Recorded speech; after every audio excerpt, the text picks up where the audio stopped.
Hello, my name is Anna Phillips. I am the department head for radiography here at Randolph Community College. This is our imaging lab.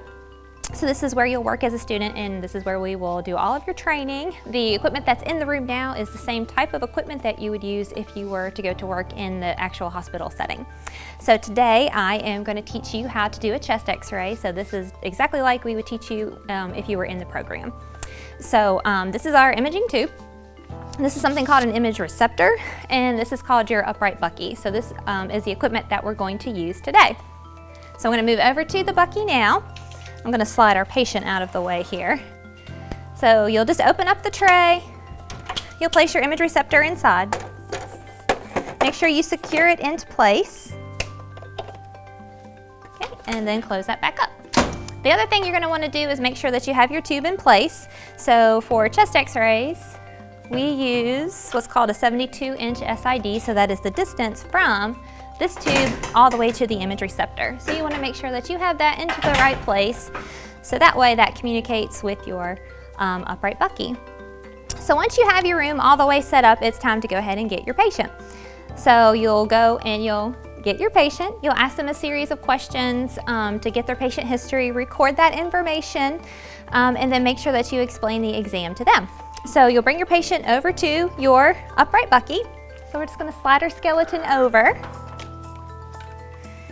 And then chest x-rays are always done with the patient's chest touching the front part of where the image receptor would be.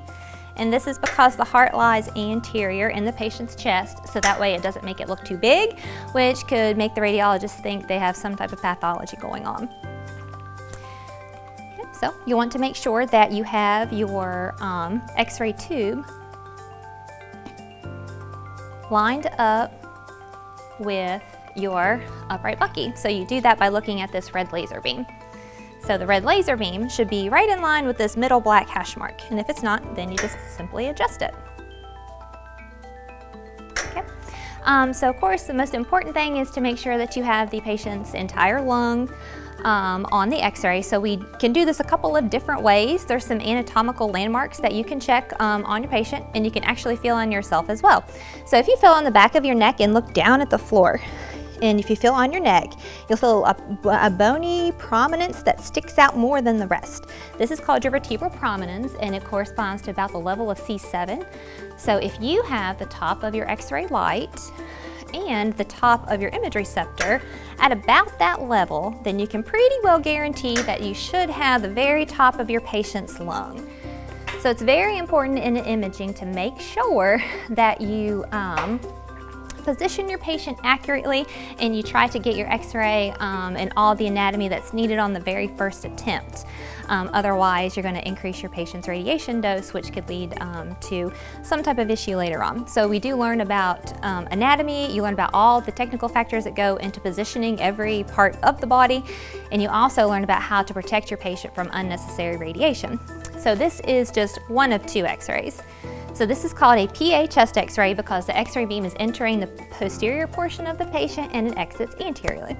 The second x-ray that you would do commonly for the chest is called a lateral. So this is just where you have the patient turn and you position their side of their body up against your image receptor. We put the left side of the patient against the image receptor because the heart lies more towards the left side. So once again, it just helps to more accurately represent the size of the heart, which is important. Things that you need to consider when you are doing your lateral chest x-ray is your patient's arms. So you'll see there's a bar over here on this upright bucky. You just want to move it around and have your patient, let's see if this guy can help us out, grab this bar with both of their hands and hold on to it for you. Okay? And then you just want to make sure that they're nice and straight. Okay? And then the lineup positioning points are about the same. You want to make sure that you have the patient's entire lung field. Everything is lined up. And then of course the most important step is to make sure that you don't forget your shield. So there's lots of different types of shields. You can have shields that wrap around your patient, shields that will roll in front of the patient, and this is just designed to protect your patient's radiosensitive organs from any unnecessary exposure. So this is just a quick, simple demonstration of how to do a routine chest X-ray. It's something that's one of the most common procedures that you'll do in the clinical setting. So if you are in the program, it's something you'll become pretty accustomed with. Thank you for your time. If you have any questions, my contact information is on the radiography website, so please feel free to reach out to me. I'd be happy to answer any questions you have.